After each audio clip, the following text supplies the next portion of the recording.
Kita dapat bersama-sama lagi pada pagi ini. Allah panjangkan usia kita. Sallallahu alaihi Muhammad, sallallahu alaihi Muhammad, dan dia merupakan satu nikmat Allah bagi pada kita bila Allah terus memberikan kepada kita ni Sallallahu Muhammad nyawa, paling tidak kata ulama, untuk dua perkara: bertaubat atas segala dosa-dosa yang pernah kita buat, dan untuk kita menambah amal kita di sisi Allah SWT.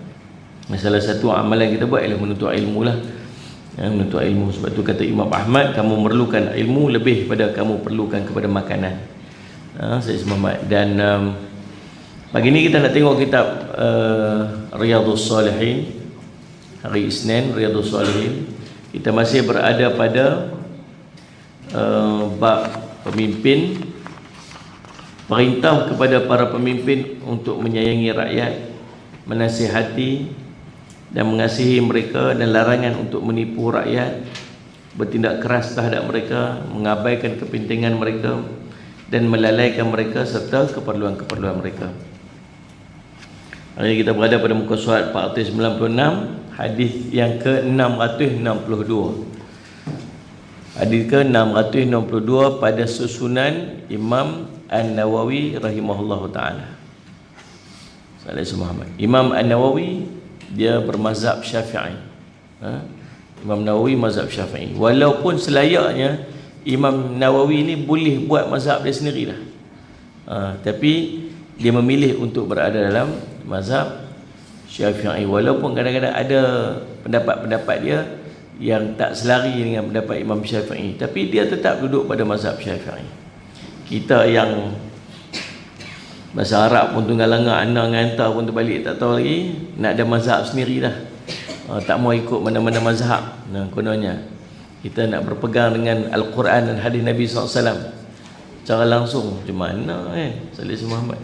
Jadi subhanallah, eloklah kita duduk Malaysia ni khususnya, kita pegang je dengan mazhab Syafi'i. Ulama dah susun dah kat kita Sallallahu Muhammad kaedah fiqh yang sesuai dengan kita dah, dengan hati-hati sebagainya. Maka insyaAllah hadis yang ke-662, wa an A'idh ibni Amrin, tu nama dia, A'idh bin Amr, Ain alif hamzah dzal, A'idh. Bismillahirrahmanirrahim. Allahumma salli ala sayyidina Muhammad. Wa an A'idh bin Amr radhiyallahu anhu annahu dakhala ala Ubaidillah ibn Ziyad faqala lahu ay bunayya inni sami'tu Rasulullah sallallahu alaihi wasallam yaqul inna syarra ri'a'il khutama fa iyyaka an takuna minhum. Bahwasanya beliau pernah menghadap Ubaidillah bin Ziyad, maka beliau berkata kepadanya, wahai putraku, wahai anakku, sesungguhnya aku mendengar Rasulullah sallallahu alaihi wasallam bersabda, sesungguhnya seburuk-buruk pemimpin adalah yang keras dan kejam, maka jangan sampai kamu termasuk dalam golongan mereka. Hadis Allahumma shalli ala sayyidina Muhammad, muttafaqun alaih. Muttafaqun alaih maksudnya telah disepakati kedua atasnya, iaitu Imam Bukhari dan Muslim. Kalau jumpa muttafaqun alaih itu maksud Bukhari dan Muslim.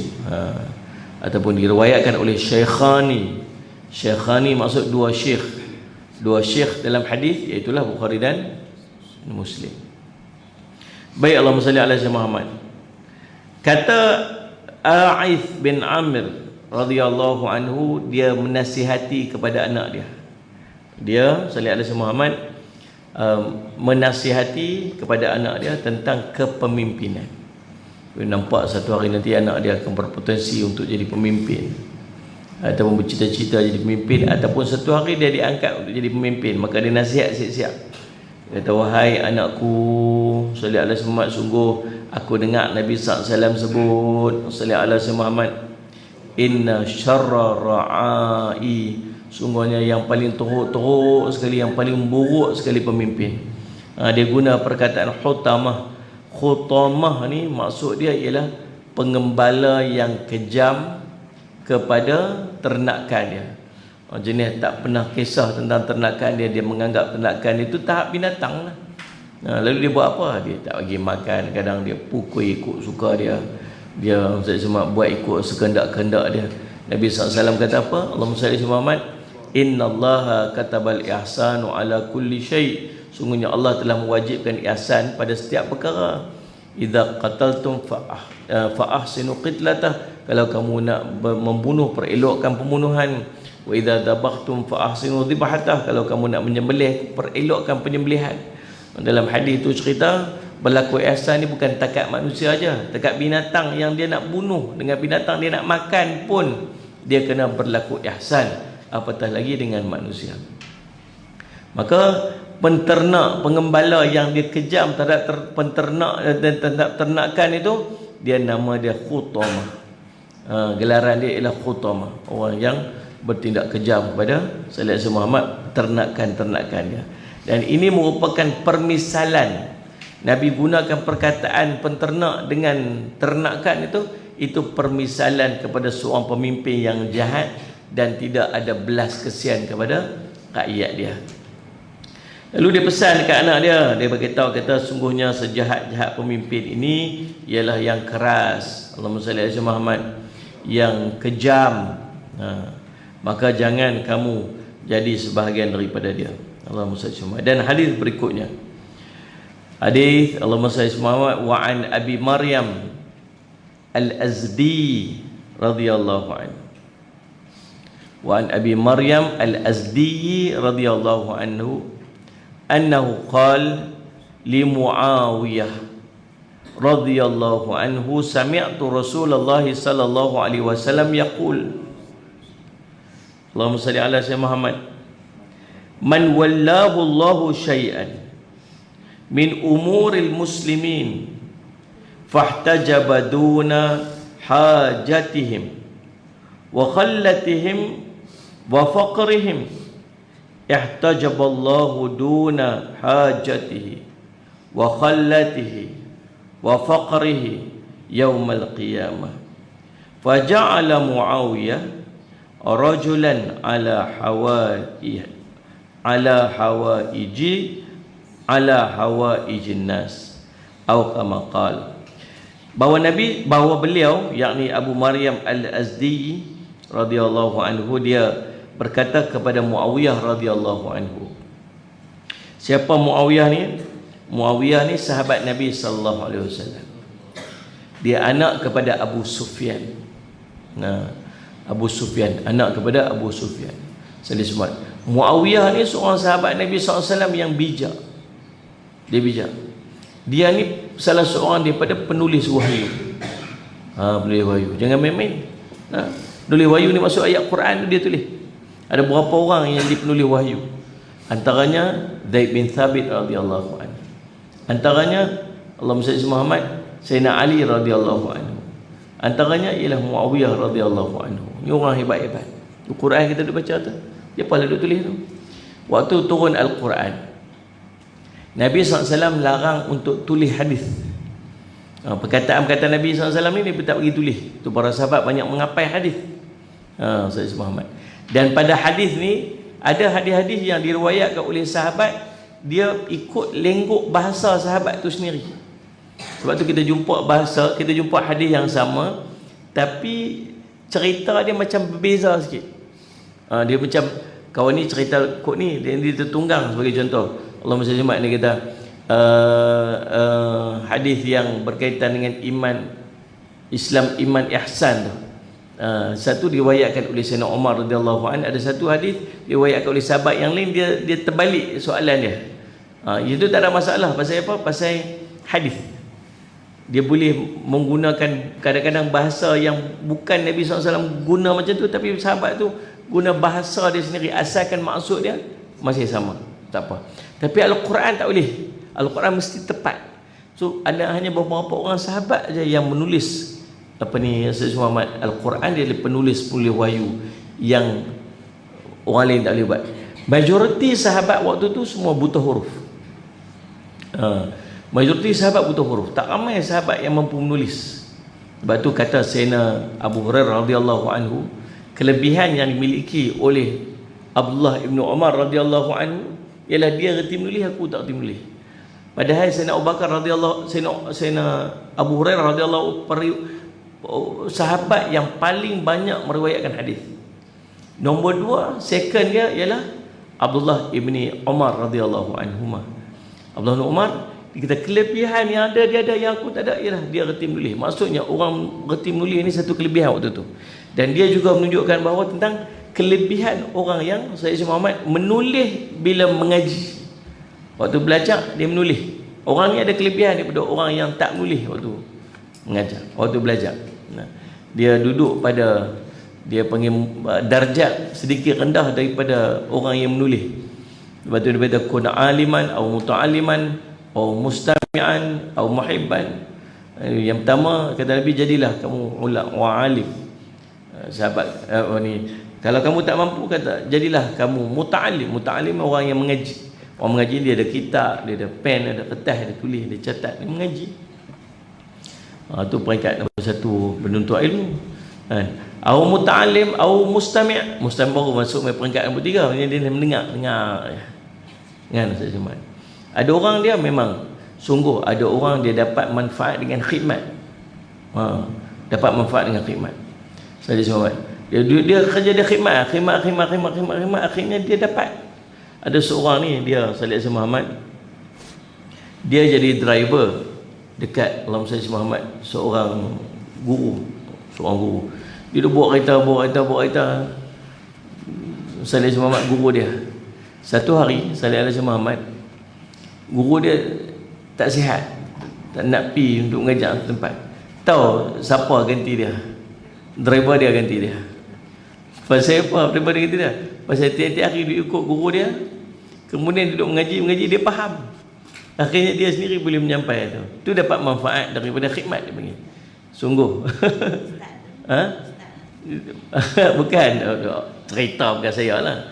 Jadi guru dia tak sihat, endaknya dia ganti guru dia. Pasal apa? Pasal tiap-tiap hari dia ikut guru dia, duduk mengaji. Dalam keadaan dia tak sedang, dia pun boleh dapat ilmu tu. Memang ada. Tetapi berbeza dengan orang penuntut ilmu yang memang sungguh penuntut ilmu. Dia ada kelebihan dia sebagai penuntut ilmu. Dia mencetak ilmu dia. Dan niat dia pun berbeza. Dengan maksud orang yang menuntut ilmu dia akan dapat manfaat ilmu. Orang yang khidmat dia boleh mendapat manfaat ilmu. Dia boleh jadi.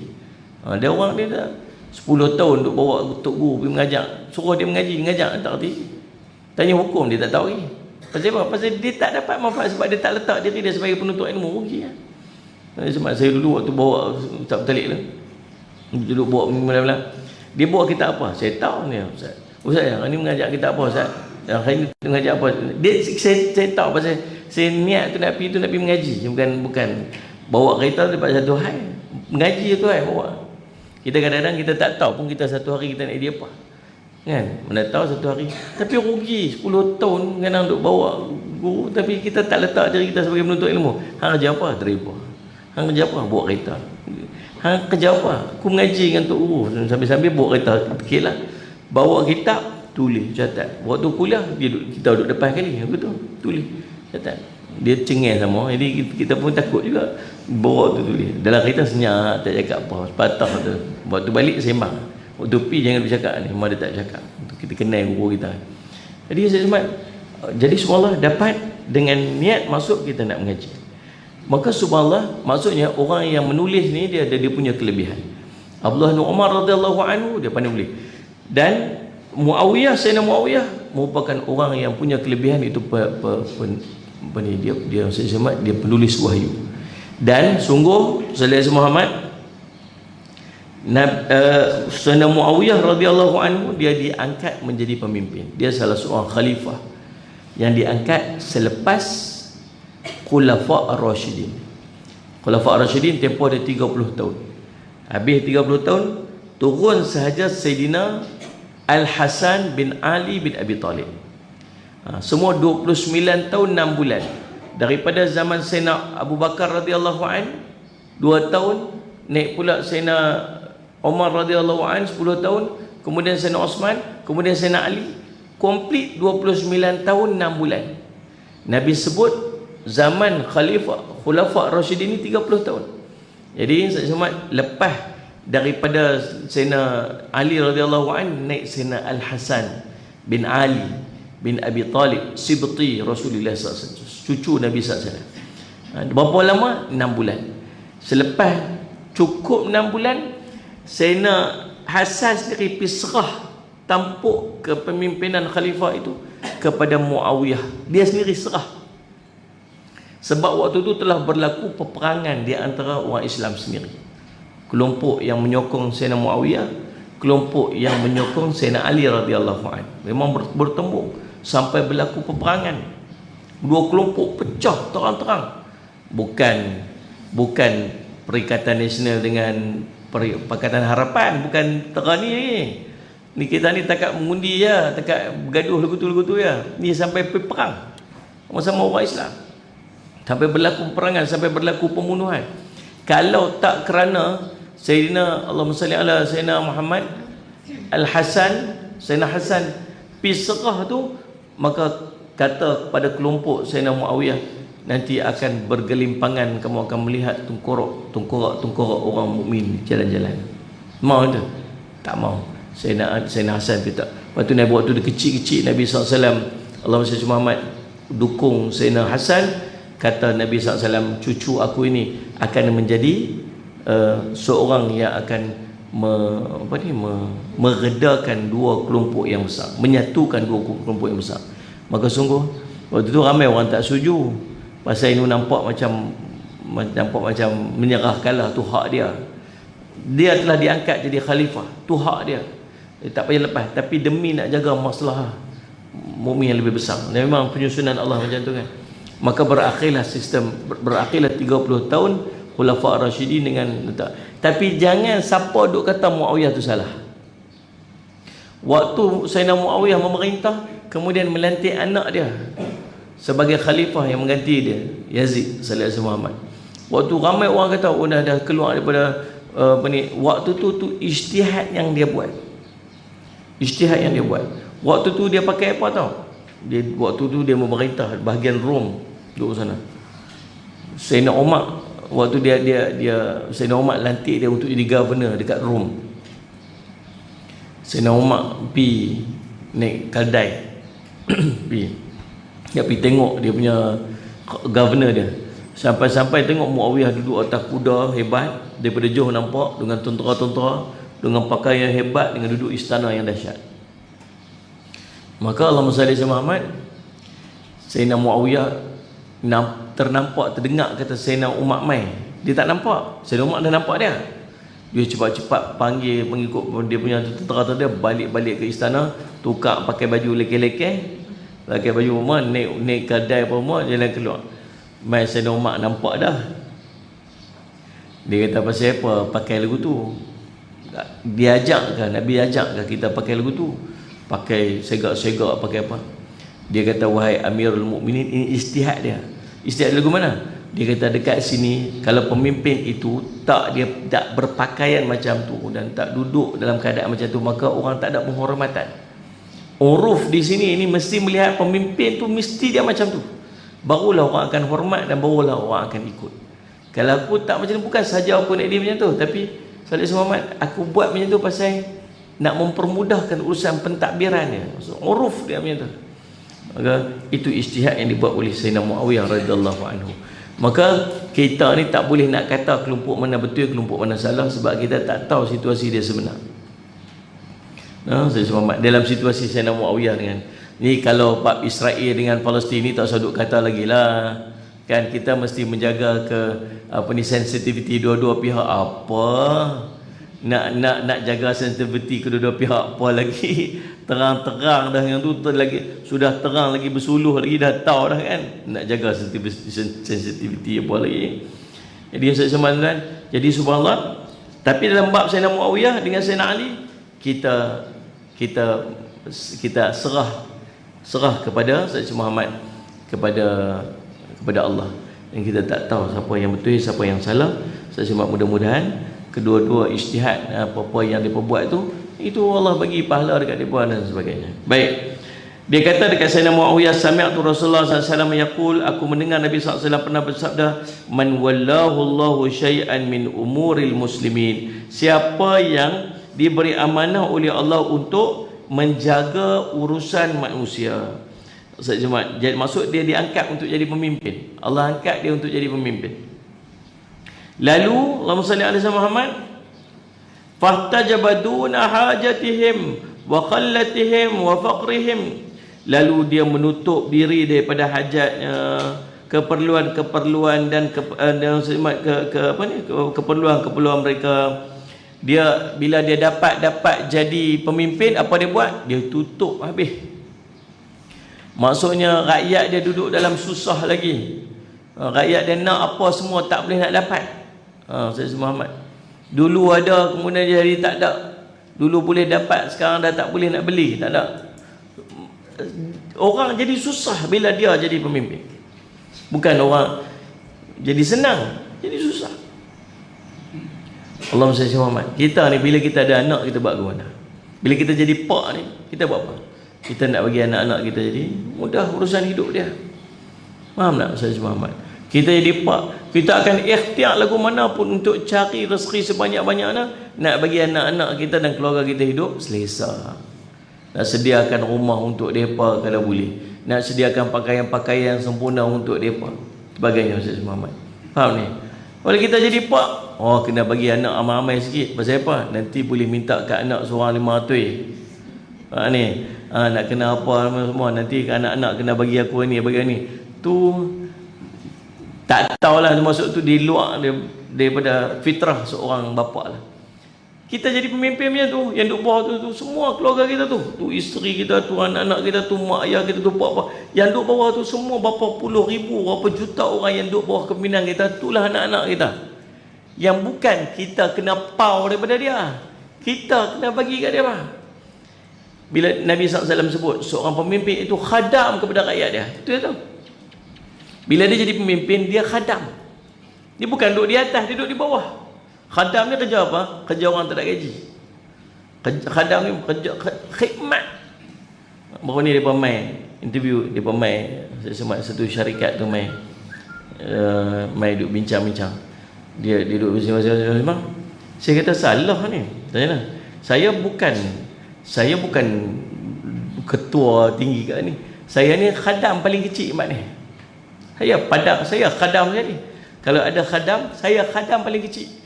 Dia panggil apa ni, Sayyid Muhammad, Khawaidim, khadam paling kecil. Betul lah. Saya Sayyid Muhammad tak ada cuti, jangan ada cuti. Depa cuti di Pavali. Tak pernah saya putuskan madrasah ni cuti di Pavali. Saya tanya dalam cuti apa? Di Pavali. Sejak bila kita cuti di Pavali? Tak pernah letak cuti di pasal apa cuti? Apa keperluan kita untuk cuti di Pavali? Ada macam tu. Saya tanya, kemarin boleh tak lagi ni. Saya Muhammad, tak ada cuti. Saya tak ada gaji. Saya kena pastikan semua orang ada gaji. Saya tak gaji. Saya tak nak ambil gaji. Saya Muhammad, saya nak kena pastikan semua orang cukup. Dalam keadaan saya tak tahu saya cukup tak cukup. Saya tak cukup tak apa, Sayyid Muhammad, tapi orang di bawah saya mesti cukup. Kalau macam tu siapa khadam? Saya lah khadam. Nampak macam saya ketua, saya sebenarnya sayalah khadam paling kecil kat sini. Dia khadam, bukan dengar pun cakap saya. Bukan mai lah kuliah pagi-pagi, tak mai juga, bukan dengar dia tak, sebab saya ni khadam paling kecil kat sini. Gitu. Dia Sayyid Muhammad, dan maka subhanallah, itulah pemimpinnya khadam. Bukan tapi kita ni cerita betul-betul ya. Bila kita duduk baca pasal pemimpin berumur ni kan, kita ni tak diuji dengan duduk kat situ pun. Alhamdulillah Allah tak uji kita duduk kat situ. Kalau kita duduk kat situ, entah kita lagi teruk daripada orang yang kita tengok. Kita tak diuji dengan duit depan mata kita berjuta-juta. Kan? Kalau orang mai bagi kita, ni makcik duduk mana? Duduk madrasah. Ada hari ni dah kuliah tak? Ada, Ustaz Jafri dah pergi ni. Tak sudut pilih, nak bagi saya bagi 1000. Ni saya nak bagi 1,000 ni, tasaduk pi lah. Agak-agak nak main tak?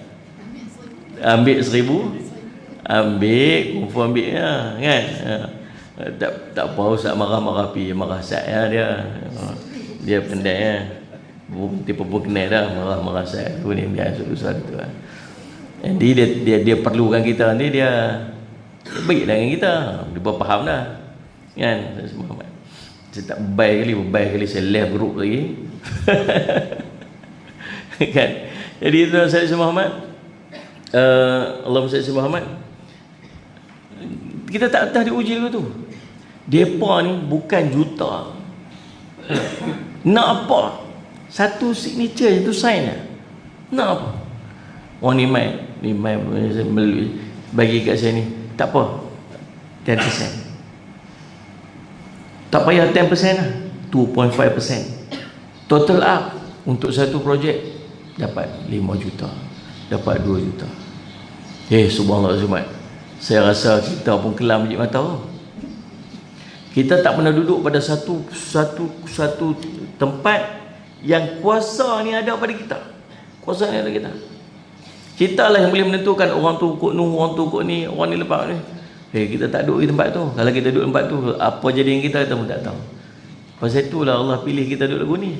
Ada orang jadi dia angkat jadi ketua, tak masuk pilihan raya, tak pernah menang. Tak pernah menang sampai dia mati. Antara ada siapa? Datuk Dr. Harundin. Bertanding tak pernah menang. Tak pernah menang. Orang kata, bawa lah Tuan Harundin kita pergi bertanding kat Kelantan ke? Pergi bertanding dekat mana ke? Sayyid Muhammad. Supaya dia menang dan dia duduk dekat dalam parlimen. Kita nak dia jadi ahli parlimen yang boleh berbahas dalam parlimen.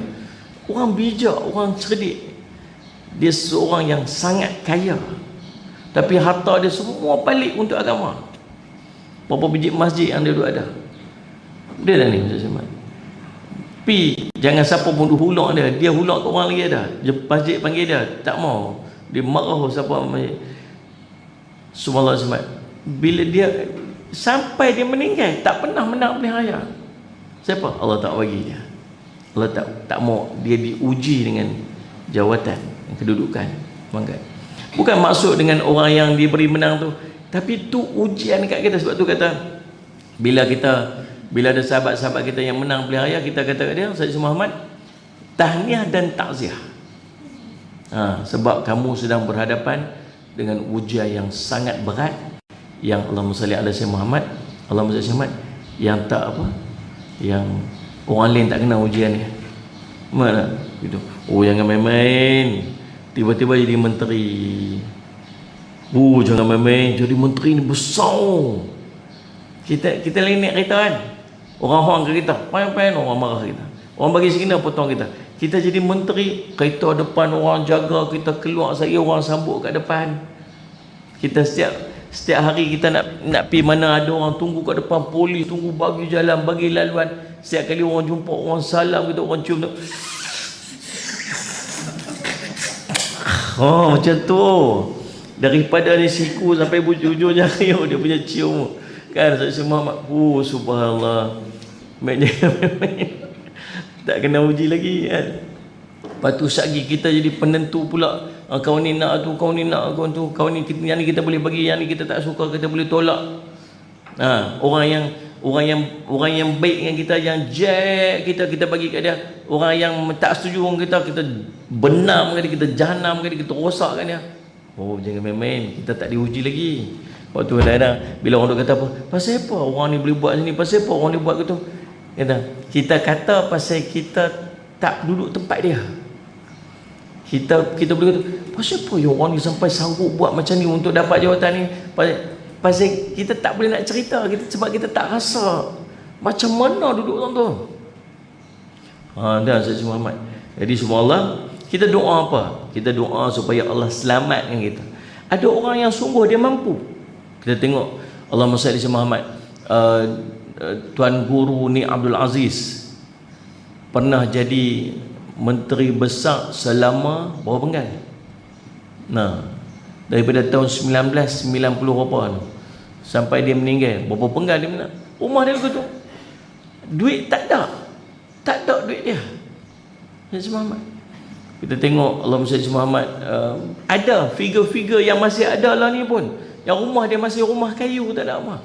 Ada orang yang kita tengok dengan jawatan dia ada, daripada tak ada apa lah ni subhanallah semua jadi multi millionaire, yang duit daripada mana mai pun kita tak tahu. Jadi ini ujian yang Allah bagi kepada para pemimpin. Sebab tu hadis begitu banyak cerita tentang pemimpin. Sangat banyak hadis-hadis pesanan-pesanan Nabi SAW kepada para pemimpin untuk kita ambil pengajaran. InsyaAllah. Dan saya Muhammad, tu hadis dia. Nabi kata apa? Siapa yang menutup dirinya daripada hajat, keperluan, maka Allah akan menutup dirinya daripada hajat, keperluan-keperluannya nanti di hari kiamat. Siapa tak jaga rakyat dia, nanti Allah tak jaga dia. Dia tutup rezeki rakyat dia, Allah tutup rezeki dia. Dia tak penuhi hajat rakyat dia, nanti Allah tak akan penuh hajat dia.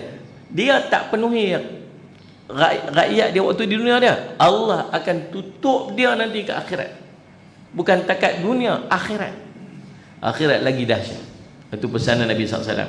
Maka Muawiyah pun mengangkat seorang lelaki sebagai petugas khusus untuk mengurusi keperluan manusia. Dia, aku tak ada nak buat seorang-seorang, ambil seorang tak petugas dia, hang tolong tengok tahu mana-mana. Pi bahagian ni tak seorang pula, hang tengok bahagian ni pula, hang tengok bahagian ni, tengok ni apa-apa keperluan bagi tahu nanti kerajaan akan bagi bantuan-bantuan kat dia. InsyaAllah. Dan saya kita tengok pada pertemuan kita yang akan datang bab pemimpin yang adil. Ni mai pula. Ini dah banyak sangat pesanan-pesanan, ancaman-ancaman kepada pemimpin-pemimpin yang zalim. Ni kita tengok pula nanti bab yang akan datang, bab jusunan. Macam mana pula pemimpin yang adil? Apa pula kelebihan-kelebihan yang Allah akan berikan kepada pemimpin-pemimpin yang adil, insya-Allah. Mudah-mudahan jadi manfaat untuk saya dan manfaat untuk kita semua, insya-Allah. Aqulu qawli hadza wa astaghfirullah li wa lakum. Assalamualaikum warahmatullahi wabarakatuh. Bismillahirrahmanirrahim. Alhamdulillahirabbil alamin. Wassalatu wassalamu ala rasulihil amin sayyidina Muhammadin wa ala alihi washabihi ajma'in. Allahumma faqihna fid din wa 'allimna ta'wil wa ja'alna min ibadikas salihin wa dinas siratal mustaqim. Allahumma arina haqqa haqqa warzuqna ittiba'ah wa anna batila batila warzuqna ijtinabah.